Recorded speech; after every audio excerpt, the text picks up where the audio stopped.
Subscribe करें और bell दबाएं ताकि कोई खबर रह न जाए।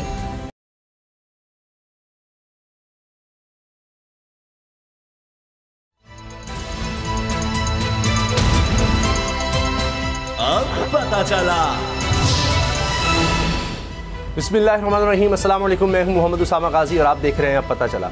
खबर ये नहीं कि निगरान विफाकी काबीना ने हलफ उठा लिया है, बल्कि असल खबर ये है कि पंजाब और पख्तूनख्वा की तरह विफाक में भी निगरान सेटअप लंबा चलेगा, क्योंकि इलेक्शन कमीशन ने 90 दिन में इंतखाबात को नामुमकिन करार दे दिया है और पूरे मुल्क में नई हल्काबंदियाँ कराने का फैसला किया है।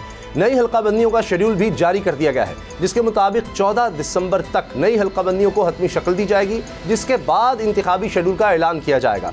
इलेक्शन कमीशन ने अपना फैसला सुना दिया है। इस फैसले की टाइमिंग बड़ी अहम है। ये फैसला चीफ इलेक्शन कमिश्नर की चीफ जस्टिस सुब्रता बंदयाल से मुलाकात के बाद सामने आया है। सवाल उठ रहे हैं कि क्या इलेक्शन कमीशन ने हल्काबंदियों के फैसले पर सुप्रीम कोर्ट को एतमाद में लिया है।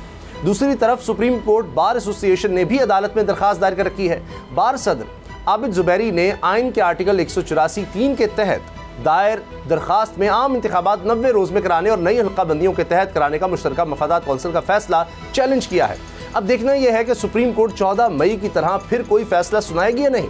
अगर फैसला सुनाया गया तो क्या निगरान हुकूमत इस पर बिनोअन अमल दरामद करेगी या नहीं। और सवाल निगरानों की निगरानी का भी है कि ये निगरानी कितनी देर चलेगी, इंतखाबात कब होंगे। इसी से आगाज़ करेंगे। आज हमें खुसूसी तौर पर नसरुल्लाह मलिक साहब ज्वाइन कर रहे हैं, सीनियर मुज़म्मिल शाह मेरे साथ हैं। नसरुल्लाह मलिक साहब, अब ये बात तो हो गई कि 90 दिन में नहीं होने, तो फिर कब होंगे? क्या जो राना सनाउल्लाह साहब बात करें, राजा रियाज साहब फरवरी में, तो आपको होते नजर आ रहे हैं फरवरी में इलेक्शन? शुक्रिया मुजम्मिल। देखें, लगता ये है कि जो आज इलेक्शन कमीशन ऑफ पाकिस्तान ने शेड्यूल जारी किया है, उसके मुताबिक तो एंड ऑफ फरवरी या मार्च में इंतखाबात होते हुए नजर आ रहे हैं। क्योंकि अगर दिसंबर में हतमी फहरिस्तें जारी कर दी जाती हैं नई हल्काबंदियों की, तो उसके बाद फिर इलेक्शन प्रोसेस के लिए, इलेक्शन कैंपेन के लिए वक्त दरकार होगा, जो इलेक्शन कमीशन सियासी जमातों को देगा, और ये उसके बाद बाकायदा जो है वो इलेक्शन मुहिम भी शुरू हो जाएगी।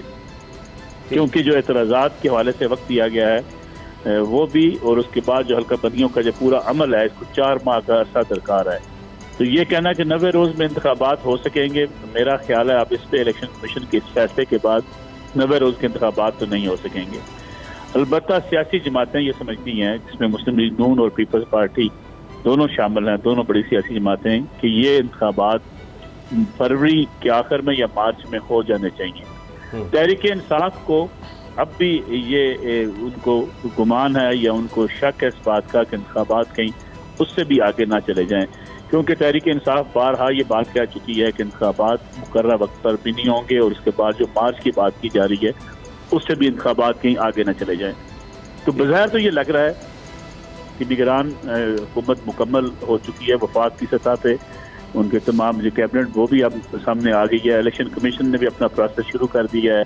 नई हल्काबंदियों का अगर मरला मुकम्मल हो जाता है तो कुछ चीज़ रुकावट नहीं होगी इलेक्शन करवाने में। तो लग ये रहा है कि इलेक्शन जो है वो फिर अप्रैल, मार्च या फरवरी के आखिर में हो सकते हैं। ठीक, मुज़म्मिल मलिक साहब, इस पर ये बताइएगा कि इस सारी सूरत हाल में एडवांटेज किसको होता दिखाई दे रहा है? क्योंकि पीपल्स पार्टी जो थी वो कहा जा रहा था बड़ी ईगर है कि जल्द अज जल्द इलेक्शन अगर हो भी जाते हैं तो उनके पास लूज़ करने के लिए कुछ नहीं है, लेकिन दूसरी जानिब नून लीग जो नवाज़ शरीफ साहब की वापसी का इंतज़ार कर रही है, उनको कुछ ब्रीदिंग स्पेस मिलेगी, या फिर जिस तरह से नून लीग ब्लेम करती है PTI को कि उनकी वजह से मरदमशुमारी में डिले आया है और ये किए बगैर इलेक्शन में जाना मुनासिब नहीं था, तो इसमें से कौन सा आर्गूमेंट ठीक लगता है आपको? मुझे लगता है कि पीपल्स पार्टी, आपने दुरुस्त कहा कि पीपल्स पार्टी अपने आप को समझती है कि वो सिंध के अंदर मजबूत हैं और सिंध के अंदर अकेले वो मैदान के अंदर है, उनके खिलाफ कोई बड़ी सियासी जमात वजूद नहीं रखती। और फिर बलूचिस्तान के अंदर जो इलेक्टेबल्स थे जो उनके साथ चले गए, पीपल्स पार्टी उनके बारे में भी ये सोच रखती है कि वो इलेक्शन जीत सकते हैं। और जनूबी पंजाब के अंदर भी अगर 5-6 नशिस्तों की बात की जाए तो पीपल्स पार्टी वहाँ पे भी मजबूत दिखाई देती है। इसलिए पीपल्स पार्टी का स्टेक तो इस हद तक है कि जिन जिन जगहों पे उनकी पॉकेट्स हैं वहाँ वो समझती है कि उनका मुकाबला अभी किसी के साथ नहीं है। ये बात भी आपकी दुरुस्त है कि असल मुकाबला PMLN को पंजाब के अंदर है, पंजाब ही उनका होम ग्राउंड है, और पंजाब के अंदर अगर PMLN जो है वो वाज़ेह अक्सियत नहीं लेती तो PMLN के लिए जो है वो मुश्किलात पैदा हो सकती हैं। अगर देखा जाए मौजूदा सूरत हाल को, तो जिस तरीके से तहरीक इंसाफ जो इस वक्त पंजाब के अंदर PMLN को एक टफ टाइम देने के बाद उनसे कदरे आगे जा चुकी थी, अब 9 मई के वाकयात के बाद PTI जो है वो बड़ी डिफेंसिव दिखाई देती है।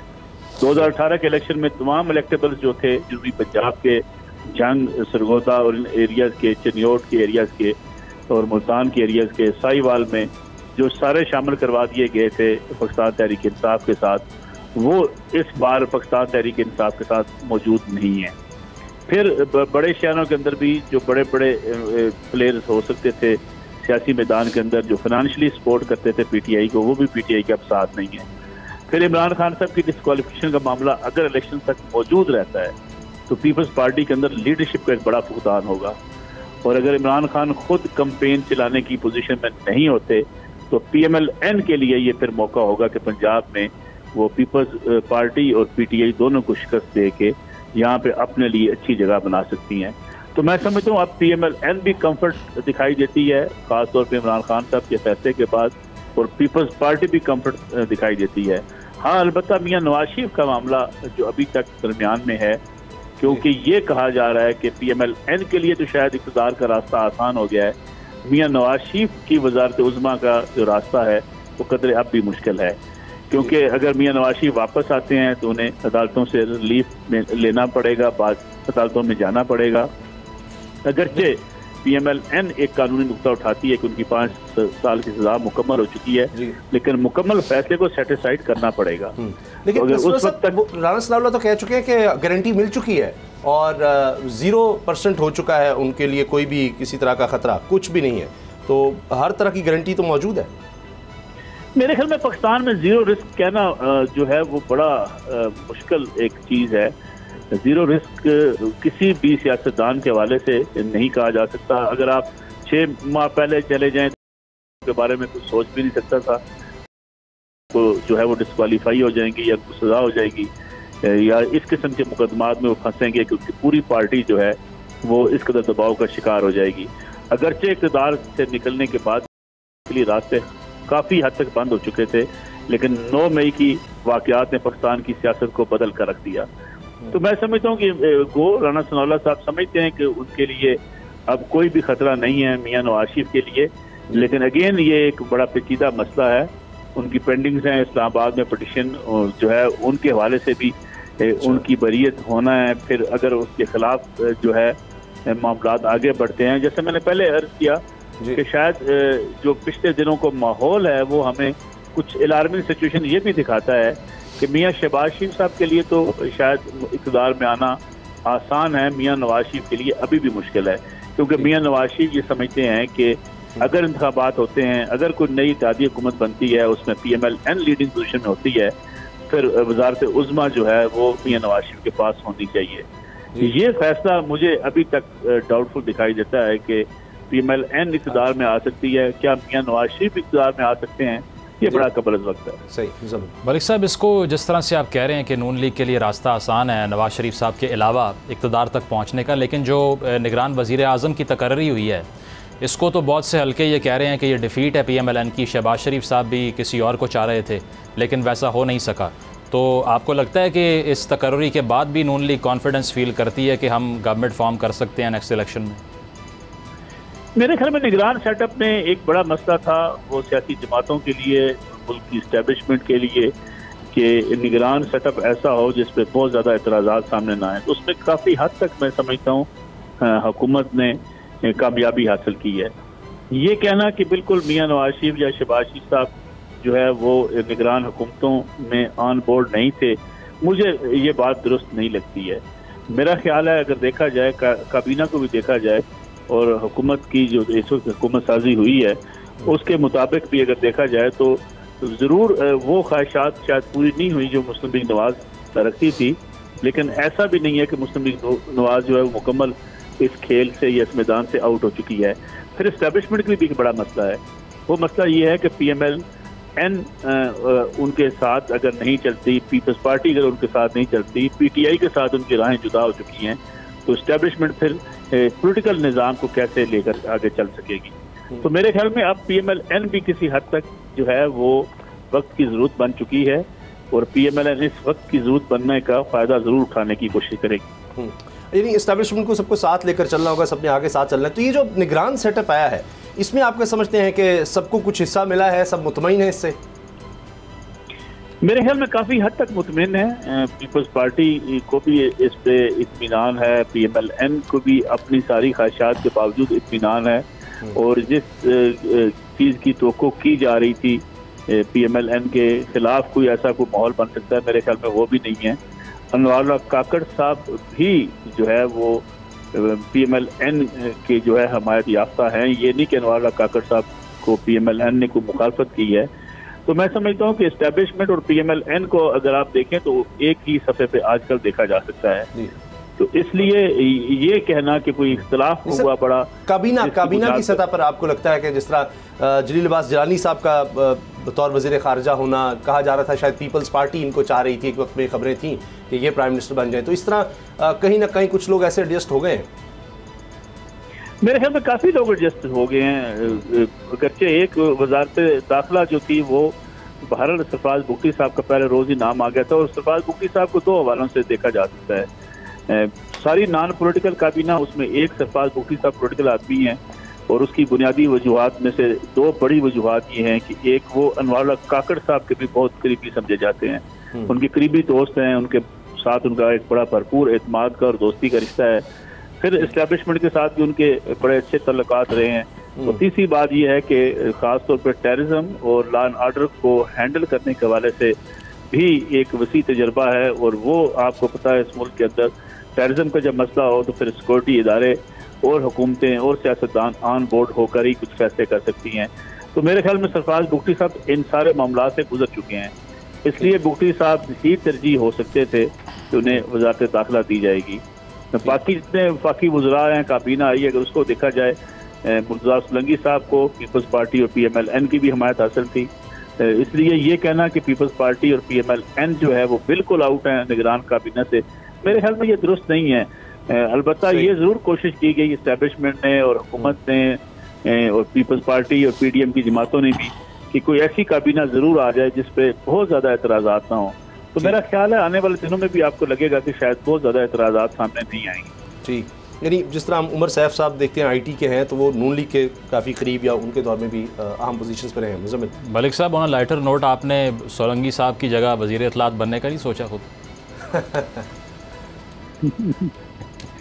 देखिए, मैं समझता हूँ कि सोलंकी साहब बेहतर आदमी हैं, अच्छा फैसला कैसा उनका, ये बताइए आप। मेरे ख्याल में उनका अच्छा इत्तलात के हवाले से एक्सपीरियंस आदमी है। मैं तो इस बात का हमेशा से कायल रहा हूँ कि जो प्रोफेशनल्स हैं या जो एक्सपर्ट्स हैं अपनी फील्ड के अंदर, अगर आप उनको यूटिलाइज करें तो उससे जो है वो चीज़ें बेहतर हो सकती हैं। हाँ, अलबत्ता इस चीज़ की ज़रूरत इस मुल्क में अब होनी चाहिए। मैं समझता हूँ कि इक़्तिदार और इख्तियारात की हवस से निकल के हमें कम अज़ कम ऐसी लीडरशिप ज़रूर दरकार है कि जो समझे कि वो कुछ ना कुछ डिलीवर करे और पाकिस्तान ने जो कुछ उनको दिया है वो उसको कम अज़ कम पाकिस्तान को वापस लौटा सके। लेकिन नुसरत साहब, एक कॉन्फ्लिक्ट ऑफ इंटरेस्ट भी तो आ जाता है। जिस तरह आप भी साफ़ी हैं, हमारे सीनियर हैं, अगर इस तरह जाते हैं किसी भी जगह पर या किसी, जिस तरह आमिर मीर साहब गए, तो कंट्रोवर्शियल आदमी हो जाता है, फिर दोबारा आकर साफ़त में आना ज़रा मुश्किल नहीं हो जाता कोई करना? तो फिर वही हमने नजम सेठी साहब का भी देखा है और भी बहुत से लोगों का देखा है, फहद साहब का भी हमने देखा, फिर मुश्किल हो जाता है दोबारा कम बैक करना। या एक तो ये मेरी राय थोड़ी सी इसमें मुख्तलिफ रही है। मैं समझता हूँ एक बंदा अगर मीडिया का एक्सपर्ट है और कोई हुकूमत निगरान हो या कोई पॉलिटिकल हुकूमत हो, उसकी एक्सपर्टीज से फ़ायदा उठाते हुए उसे किसी ऐसी जिम्मेदारी पर लगा देते हैं, तो हाँ, उसको दयानतदारी से जाके वो जिम्मेदारी अदा करनी चाहिए। अलबत्ता अपनी जिम्मेदारी के दौरान उसका टिल्ट जो है वो किसी खास ग्रोह, किसी खास मीडिया हाउस या जिस इदारे के साथ वो मुंसलिक रहा है उसकी तरफ नहीं होना चाहिए। और जब तक वो हुकूमती किसी ओहदे पर कायम है, उसको हुकूमत और रियासत की जिम्मेदारी को अवलीन तरजीह देनी चाहिए। और जब वो वापस वहाँ से लौटे, दोबारा अपनी फील्ड के अंदर आना चाहे, तो फिर उसको आके उसी तरीके से जो मीडिया के कवायद ज़वाबित हैं उसके मुताबिक काम करना चाहिए। ये दुनिया भर में होता है। हमारे यहाँ चूँकि क्रिटिसिज्म बहुत पाया जाता है, हम समझते हैं कि अगर नजम सेठी साहब चले गए, नहीं जाना चाहिए था। तो अगर देखा जाए हर सियासी जमात में लोग जाते रहे हैं। इरशाद हकानी साहब भी चले गए थे, उससे पहले भी बड़ी बेशुमार मिसालें मौजूद हैं। इमरान खान साहब के दौर के अंदर भी मिसालें मौजूद हैं कि लोग जो है वो मीडिया इंडस्ट्री से वाबस्ता थे। प्यारे खान साहब उनके एडवाइज़र चले गए, यूसुफ मिर्जा साहब मीडिया इंडस्ट्री से उनके एडवाइज़र थे, फैसल सेंटर फैसल जावेद खुद जो है वो रेडियो की दुनिया से वाबस्ता थे। तो मेरे ख्याल में ये एतराज़ात नहीं होने चाहिए कि कोई मीडिया हाउस है या मीडिया से वाबस्ता अफराद क्यों गए हैं। ये एतराज़ होना चाहिए कि उसने वहाँ पे जाके बैठ कर काम किया है, वो काम दुरुस्त होना चाहिए। लेकिन सर थोड़ा मुश्किल हो जाता है आपकी नज़र में। गौहर एजाज साहब पाकिस्तान का बहुत बड़ा नाम इंडस्ट्री का, रियल एस्टेट से भी वाबस्ता हैं। अब हम कहते हैं रियल एस्टेट पे टैक्स होना चाहिए, तो उनका तो अपना कारोबार इस तरह से मुतासर हो जाएगा, तो वो किस तरह इस तरह की पॉलिसी की हिमायत कर पाएंगे? मैं समझता हूँ यही इम्तिहान होता है किसी भी फर्द का कि अगर उसे कोई जिम्मेदारी दी जाती है तो फिर अपने उस इंटरेस्ट को, सेल्फ इंटरेस्ट को पीछे कैसे करता है। मैं अब नाम नहीं लेना चाहूँगा क्योंकि वो फिर शायद बात सामने आ जाए, लेकिन एक जब लाहौर में कुछ प्रॉपर्टीज के माजी के फैसलों के हवाले से हुकूमत ने एक डिसीजन रिवर्स किया, प्रॉपर्टी के ही बिजनेस करने वाले ने ये तजवीज़ पेश की कि अगर उस फैसले को रिवर्स किया जाता है या क्या नहीं किया जाता है तो मैं खुद उस जो है केस के अंदर जाने को तैयार हूँ और हुकूमत का फैसला दुरुस्त है। मैं समझता हूँ हमें इस किस्म के सोच, इस किस्म के रवैये का इजहार करना चाहिए। लोग यहीं से आएंगे पाकिस्तान से। अगर मैं तो समझता हूँ अगर बिजनेस कम्युनिटी से या बिजनेस करते हुए लोग अगर मुख्तलिफ ओहदों पे आते हैं तो शायद उस किस्म के फिर आपको वो जो जिसने कभी कुछ नहीं देखा होता उस तरह के लुटेरों से वास्ता आपको कम पड़ता है। अलबत्ता ये बात आपकी दुरुस्त है कि अगर किसी की कोई प्रॉपर्टी का कोई काम है या किसी की अगर कोई जो है प्रॉपर्टी टाइकून है, हुकूमती ओहदे में आते हुए उसको अपने आप को से फौरी अलग करना चाहिए, और जब वो हुकूमती ओहदे से निकले उस वक्त ये वाज़ेह एक प्रेस कॉन्फ्रेंस कर दी जाए। नहीं, ज़ाहिर है कि वो पैटर्न चीफ हैं पाकिस्तान टेक्सटाइल एसोसिएशन के, तो वो भी बड़ा उन पर प्रेशर ज़ाहिर है उस इंडस्ट्री का भी आता है कि मिसाल के तौर पर अब IMF के कहने पर अगर सब्सिडीज़ ख़त्म की जा रही हैं बिजली गैस पर, तो वो भी एक मसला होता है। टेक्सटाइल इंडस्ट्री की बड़ी ख्वाहिश है कि जी हमें कुछ मराहत मिले। खैर देखते हैं कि जब वक्त आता है तो फिर परफॉर्मेंस का तो असल पता लगता है। ब्रेक मुझे लेनी होगी, लेकिन ब्रेक से पहले मुझे लास्ट क्वेश्चन। मलिक साहब ये बताइए कि नवाज शरीफ साहब की वापसी पे आपकी बैठ क्या है कि वो आ रहे हैं या नहीं, और दूसरी चीज़ जो सितंबर के दूसरे हाफ का इंतखाब किया है, क्या ये चीफ जस्टिस साहब की तब्दीली से मशरूत है, और जो एक्सपेक्टेशंस हैं आने वाले चीफ जस्टिस से नून लीग की वो रैशनल हैं या आपको लगता है कि ओवर एक्सपेक्ट कर रहे हैं वो? मेरे ख्याल में एक तो ओवर एक्सपेक्ट किया जा रहा है आने वाले चीफ जस्टिस से, और दूसरा अगेन मुजम्मिल साहब ये बड़ी बदकिस्मती की बात है कि ये इस मुल्क के अंदर सोच पाई जाए, इसमें कसूर किसी का भी हो, खा अदलिया का कसूर हो, खा सियासतदान का कसूर हो, कि ये कहना कि फलां जज की मौजूदगी में हमें इंसाफ की तवक्को नहीं है। मैं समझता हूँ ये अदालतों को भी सोचना पड़ेगा, ये अदालतों की क्रेडिबिलिटी के ऊपर एक बड़ा सवालिया निशान है। सियासतदानों को भी ये सोचना पड़ेगा कि आखिर वो ये बात क्यों कहने पे मजबूर होते हैं। अगर वो वाकई अगर उनके ऊपर मुकदमात जो कायम है वो दुरुस्त हैं तो फिर उनको इस बात का हक नहीं होना चाहिए। लेकिन ये माजी में भी होता आया है। हमारे यहाँ जो है आपको भी पता है कि जैसे जजेस का इंतखाब होता है, पाकिस्तान में आज तक जुडिशल सर्विस नहीं बन सकी, और इंतखाबात जो इंतखाब है जजेस का वो बड़े चैम्बर्स, बड़े ग्रुपों और बड़े सियासतदानों के शीरबाद से होता है। खान साहब के ऊपर जब हम तनकीद करते हैं तो शायद उसकी बुनियादी वजह भी एक यही होती है कि शेखुपुरा से एक शख्स इलेक्शन में हिस्सा लेता है MPA का, वो इलेक्शन हारता है और हारने के बाद उसे हाई कोर्ट का जज बना दिया जाता है। अगर आप इस किस्म की अदलिया रखेंगे तो फिर लोगों को एतराज़ भी होंगे, फिर इंसाफ भी नहीं मिलेगा, और लोग इस बात का इंतज़ार भी करेंगे कि इस जज को जाने दें, नए जज को आने दें ताकि हमें इंसाफ मिल सके। जी, सीनियर सहाफ़ी नसर मलिक साहब बहुत शुक्रिया आपके वक्त का। ब्रेक लेते हैं, न्यूज़ अपडेट्स हैं और ब्रेक लेंगे। मियां नवाज शरीफ साहब को गारंटी मिल गई है, राना सनाउल्लाह साहब ने वाज़ेह तौर पर कह दिया है, और ज़ीरो रिस्क हो चुका है। तो ये पाकिस्तान में इसी तरह चलेगा, अदालती मामलात में गारंटी और उसके बाद ज़ीरो रिस्क, और फिर वापसी। ब्रेक के बाद बात करते हैं। अब पता चला। मियां नवाज शरीफ साहब की वापसी के हवाले से बड़ी खबर ये सामने आई कि राना सनाउल्लाह साहब ने कह दिया है कि गारंटी मिल चुकी है और ज़ीरो रिस्क हो चुका है, लेकिन उन्होंने ये वाज़ेह नहीं किया कि उनको गारंटी कहाँ से मिली है और ज़ीरो रिस्क किस तरह से हो गया है, क्योंकि अब वो बड़े कॉन्फिडेंट हैं और कह रहे हैं कि सारे मामला तय हैं और मियां नवाज शरीफ साहब वापस आ सकते हैं, उनको किसी किस्म का कोई मसला नहीं है। ये भी कहा गया था नून लीग की तरफ से बारहा कि मियां साहब जब वापस आएंगे तब इलेक्शन कैंपेन शुरू होगी। उनके और एक करीबी साथी सेनेटर इरफान सिद्दीकी साहब ने कहा है कि मियां नवाज शरीफ साहब समझते हैं कि इसी साल इलेक्शन हो जाएंगे, वो नहीं चाहते कि इसमें ताख़ीर हो, लेकिन जाहिर है कि मियां साहब ने बहुत कुछ चाहा और जब नहीं हुआ तो मियां साहब फिर उसके बाद भी खुश नज़र आए कि ठीक है, बस मुझे गारंटी मिल जाए और ज़ीरो रिस्क हो जाए, जो कि हो गया है। अब मुज़म्मिल, ये किस तरह से हमारा निज़ाम चलता है, ये कहाँ से गारंटी मिलती है, ज़ीरो रिस्क किस तरह से हो जाता है? जबकि इरफान सिद्दीकी साहब तो अब भी कह रहे हैं कि इस साल मियाँ साहब इलेक्शन चाह रहे हैं, तो वो तो नहीं मिला, तो ये भी कोई गिव एंड टेक हुआ है कि इलेक्शन आगे चले जाएँ लेकिन आपको हम ज़ीरो रिस्क पर ले आते हैं और गारंटी भी दे देते हैं। देखिए, इसमें तो जिस तरह से राना साहब ने कहा है कि इस्लामाबाद हाई कोर्ट में ज़मानत की दरख्वास्त दी जाएगी और उसके बाद उनको इस्तकबाल करने के बाद GT रोड से लाहौर लाया जाएगा, तो उन्होंने तो पूरा रोड मैप बता दी है। गारंटी की भी वो बात कर रहे हैं, तो ऑब्वियसली कुछ ना कुछ तो उनको कंफर्म करवाया गया होगा। लेकिन पाकिस्तान में अनफॉर्चुनेट चीज़ ये है कि जिस तरह से सियासी लीडरान को आउट करते हैं उसी तरह से वो वापस आते हैं। अगर अनफेयर गेम से उनको बाहर भेजा गया है, जो कि नहीं जाना चाहिए था उनको, उसी तरह से अब अगर उनकी वापसी हो रही है तो ताज्जुब की बात तो नहीं है, क्योंकि हम सबको मालूम है कि जो उनकी सेहत के हवाले से ख़दशात थे वो यहाँ पर एड्रेस हो सकते थे, लेकिन उसके बावजूद शहबाज शरीफ साहब की मेहनत और दीगर जो उनके रहनुमा थे, उन्होंने जो इस्टेब्लिशमेंट से रब्ते किए उस दौर की इस्टेब्लिशमेंट से, उसकी बदौलत एस्केप मिला उनको। तो लेसन लर्न कर चुके हैं। जब इनको जिला वतनी का टन्योर देखना पड़ा मुशर्रफ साहब के अंडर और हथकड़ी लगाई गई जहाज़ की सीट से इनको, तो उसके बाद शायद समझ आ गई थी, लेसन लर्न कर लिया था कि यहाँ रह के पॉलिटिकल विक्टिमाइजेशन का फ़ायदा नहीं है, और वो साबित हो गया। आप देख लीजिए कि उन्होंने यहाँ अदालतों को फेस नहीं किया और उसका नुकसान नहीं हुआ उनको। अगर वो यहाँ पर होते तो शायद जो 200 पेशियाँ थी नैब की वो 400 में तब्दील हो जाती। तो ये अनफॉर्चुनेट चीज़ है कि पाकिस्तान में किसी पॉलिटिशियन को ग्रो करने के लिए, सर्वाइव करने के लिए मुल्क से जाना पड़ जाता है, क्योंकि मुल्क में एक ऐसा माहौल एकदम से इमर्ज करता है कि -1 हो जाता है और फिर 5-6 साल बाद +1 हो जाता है। तो अब +1 का टाइम आ गया है, और जब +1 का फ़ैसला हो जाए फिर कोर्ट्स की आप बात कर लें, केसेस की बात कर लें, वो सब सेकेंडरी हो जाता है। तो इसीलिए अगर तो +1 का फ़ैसला हो गया है तो फिर कोई टेक्निकल डिबेट बाकी नहीं रही, फिर हम बहुत जल्द उनकी GT रोड की वापसी की कवरेज कर रहे होंगे। ठीक। अच्छा, इसमें अब उनके लिए आसानियाँ होंगी। इरफान सिद्दीकी साहब, सेनेटर साहब फरमा रहे हैं 29 सितंबर के तीसरे हफ्ते में वतन आएंगे और इंतखाबी मुहिम चलाएंगे। अभी हमारे साथ नसरुल मलिक साहब थे, सीनियर सहाफ़ी, वो कह रहे थे कि निगरान काबीना में भी सबको हिस्सा मिल गया है।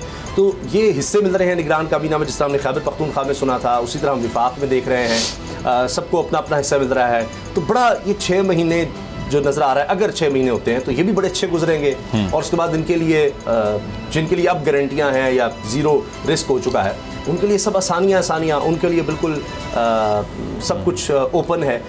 ये हर इलेक्शन में कुछ ना कुछ हम देखते हैं। 2013 का अगर इलेक्शन देखें तो पीपल्स पार्टी किसी और वजूहात की बिना पर हम देखते हैं, टेररिज्म का उनको बहुत ज़्यादा सामना था, उस तरह कैंपेन नहीं चला सकते, लोड शेडिंग भी हाँ जी तो बड़ा इशू था। हाँ जी, तो ये इसी तरह हम 2018 में किसी के लिए मुश्किलात देखते हैं, किसी के लिए बिल्कुल ओपन स्पेस देखते हैं। अब यही हमें नज़र आ रहा है कि अगर 2024 में इलेक्शन होते हैं तो वहाँ कुछ लोगों के लिए बिल्कुल ओपन स्पेस है और कुछ के लिए जनाब किसी भी तरह से कोई रास्ता नहीं। बिल्कुल ठीक, इलेक्शन हमारे यहाँ इसी तरह होते रहेंगे। बिल्कुल ठीक कहा आपने। उसकी वजह यह है कि जो एक फेयर प्ले होता है, या फिर कहना ये चाहिए कि सबको इक्वालिटी ऑफ अपॉर्चुनिटी मिलती है, वो नहीं होता। 2013 का जो आपने जिक्र किया, पीपल्स पार्टी को पंजाब में कैंपेन की परमिशन ही नहीं थी, और उसके बाद भी जरदारी साहब ने कहा था आरोज़ का इलेक्शन है, लेकिन एक्सेप्ट कर लिया था, क्योंकि एक्सेप्ट करने के अलावा ऑप्शन होता नहीं है ना आगे बढ़ने के लिए।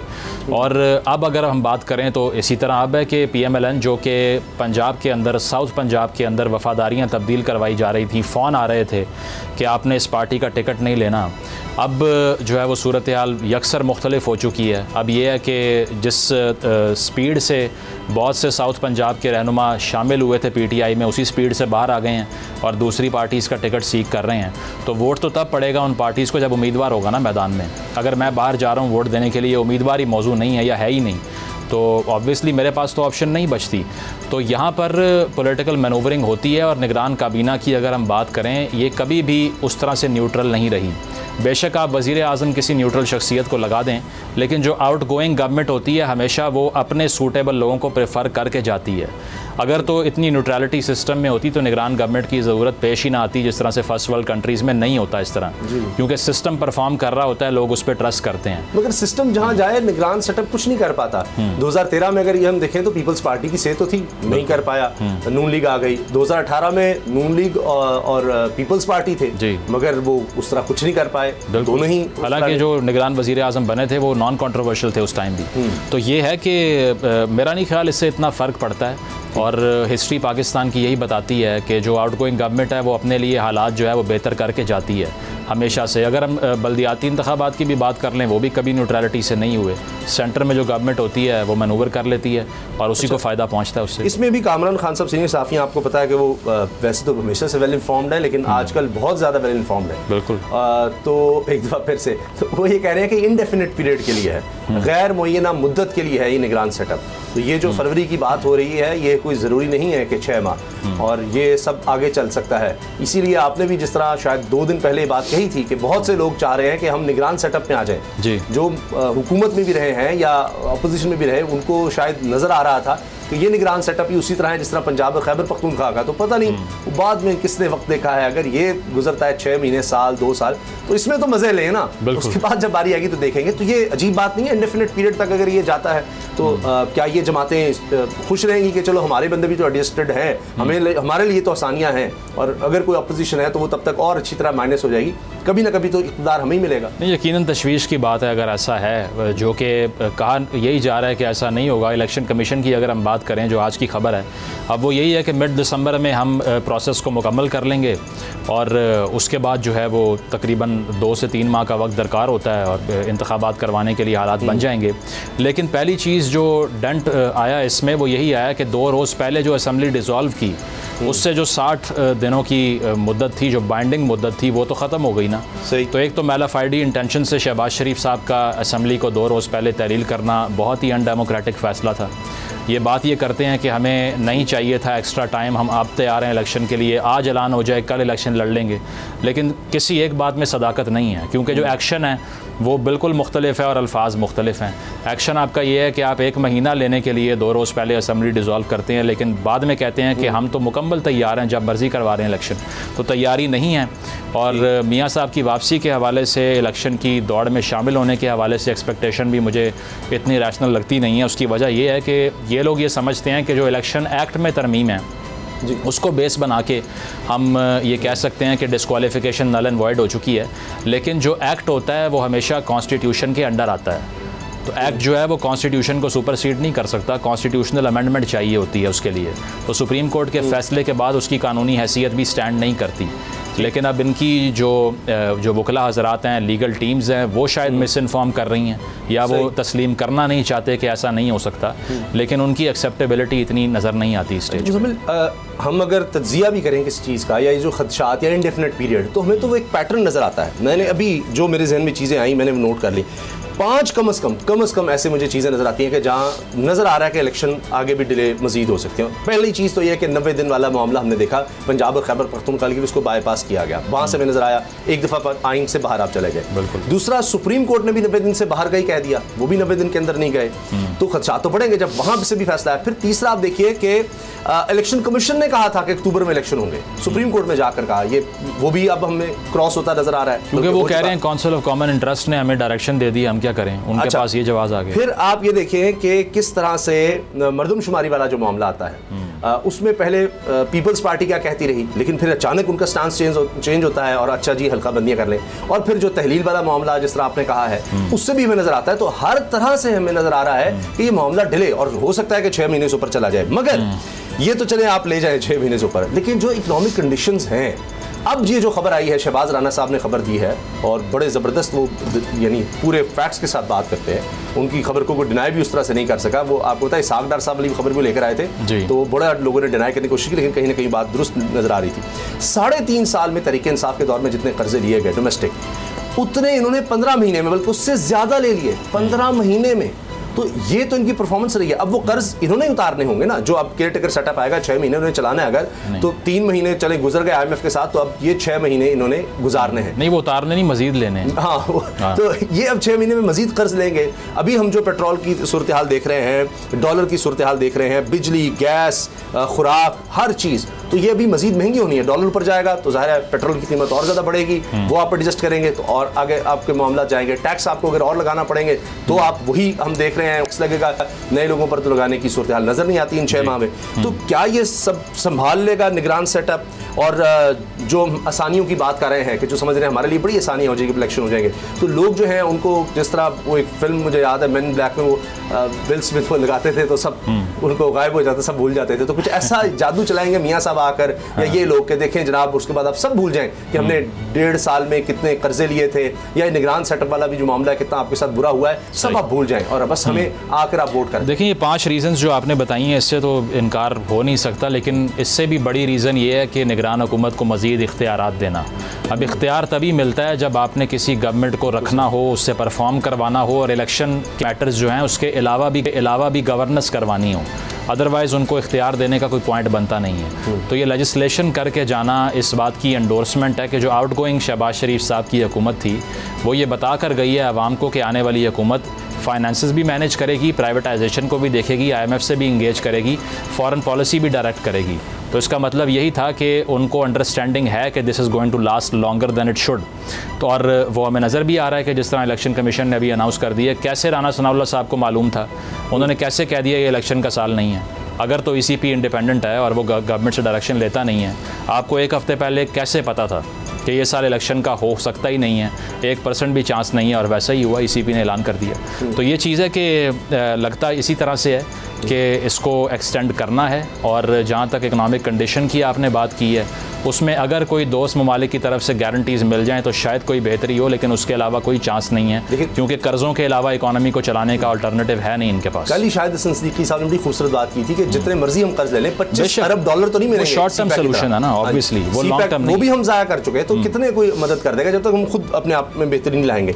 ये गुड कॉप बैड कॉप का फिर क्या है? नवाज शरीफ साहब, इरफान सिद्दीकी कहते हैं कि जी वो तो चाहते हैं कि इसी साल में इलेक्शन हो जाएं, राना सनाउल्लाह साहब पहले कह रहे थे कि जी आगे जा रहे हैं। तो ये दोनों तरह की जो स्टेटमेंट्स आती हैं, शहबाज शरीफ साहब नहीं जी वो तो कुछ और चल रहे हैं, नवाज शरीफ साहब किसी और तरफ चल रहे हैं, लेकिन शहबाज शरीफ साहब जो भी कदम उठाते हैं उसका सारा फायदा नवाज शरीफ साहब उठाते हैं, इसहाक डार उनके कहने पर यहाँ पर आते हैं। ये क्यों इस तरह से ये चलते हैं? क्या इनको सक्सेस इस तरह हमेशा मिली है कि शहबाज शरीफ साहब जनाब 30 साल से तारा हैं, नवाज शरीफ साहब जो है वो टकरा जाते हैं, लेकिन फिर जब रिलीफ चाहिए होता है तो शहबाज शरीफ रिलीफ भी देकर लेते हैं और उसके बाद फिर हुकूमत में आ जाते हैं। तो ये इनका 30 साल या 40 साल की जो सियासत है, ये इनका फार्मूला इनका बड़ा सक्सेसफुल रहा है। देखिए ये तो प्रेशर एब्जॉर्ब करने की स्ट्रेटजी है ना। अगर पूरी पार्टी की एक आइडियोलॉजी हो तो उससे एंगेजमेंट होगी नहीं। ऑब्वियसली पीपल्स पार्टी ने ये गलती की ना कि वो एक टाइम पे इतने रेडिकल हो गए कि उनसे बात नहीं की गई, उनके तमाम रहनुमाओं के खिलाफ PMLN ने बजाते खुद नैब तश्कील ही पीपल्स पार्टी के लिए दी थी, और उसके बाद जो सैफुर रहमान साहब के अंडर सारे केसेस बने थे वो भी पीपल्स पार्टी को टारगेट करने के लिए थे। किस किस किस्म की कैंपेन बेनज़ीर साहिबा के अगेंस्ट की गई थी। तो उससे शुरू से PMLN ने यह सबक हासिल किया कि पार्टी में 2 पोल्स रखें, एक पोल जो है वो इनकलाबी होना चाहिए और दूसरा बातचीत वाला होना चाहिए।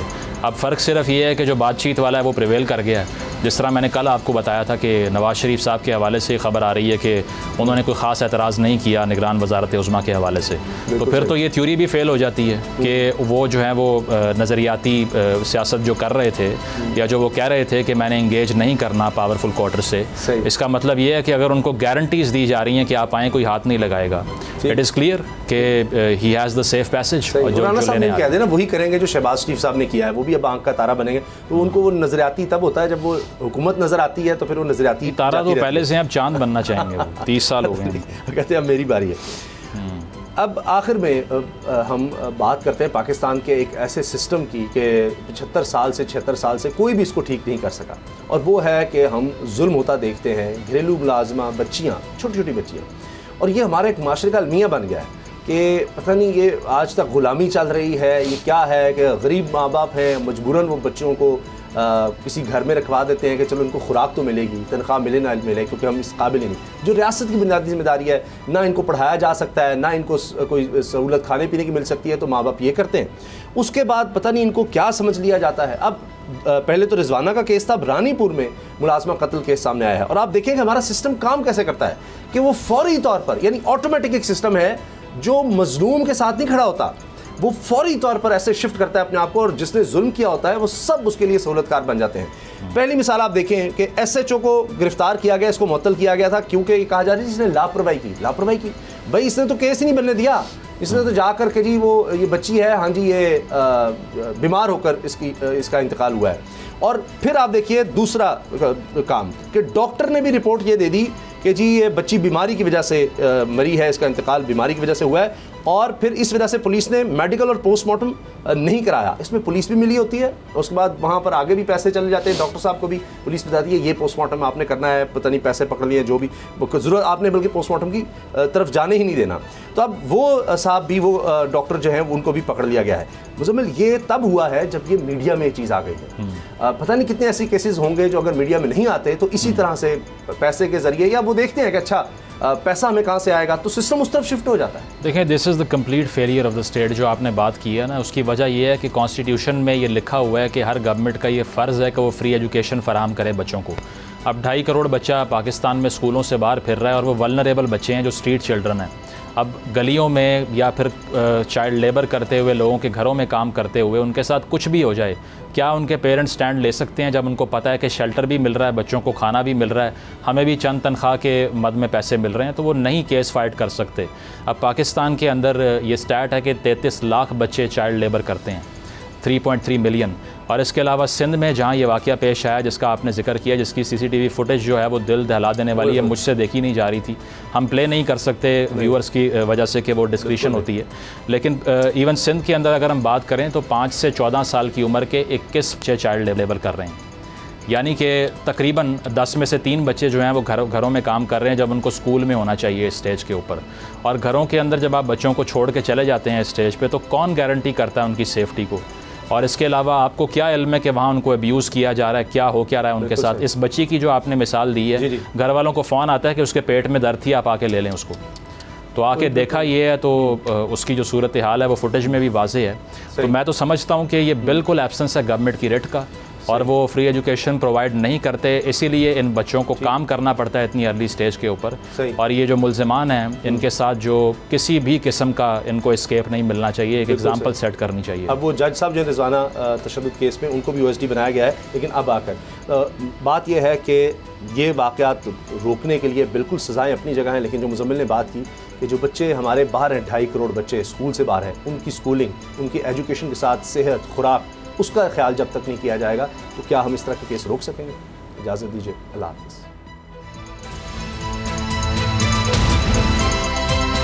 अब पता चला। अगर आपको ये वीडियो पसंद आई तो सब्सक्राइब करें और बेल पर क्लिक करें। आप लोग इस मुल्क पाकिस्तान में आजाद हैं। सहाफती उसूलों पर कारबंद बोल न्यूज ने रखी रिवायत बरकरार। बोल न्यूज की जानिब से देखने वालों को यौम आजादी की बेहद मुबारकबाद। मुल्क भर से जश्न आजादी की तकरीबात बोल ने दिखाई अपनी स्क्रीन पर। पाकिस्तान के 76वें यौम आजादी का जश्न बोल ने सुनाई पाकिस्तान जिंदाबाद के नारों की गूंज। बोल की सबसे बड़ी ट्रांसमिशन में पाकिस्तान का नाम रोशन करने वालों ने दिए कौम को पैगामात। बेपनाह मुश्किलात का सामना करके इस मुल्क को हासिल किया। आज़ाद कौमों को बहुत सी कुर्बानियाँ देनी पड़ती हैं। 76 वालियों में आज़ादी का दिन जोश खरोश के साथ मनाया, क्योंकि जिंदाबाद पाकिस्तान ये है बोल की पहचान। सब्सक्राइब करें और बेल दबाएं ताकि कोई खबर रह न जाए।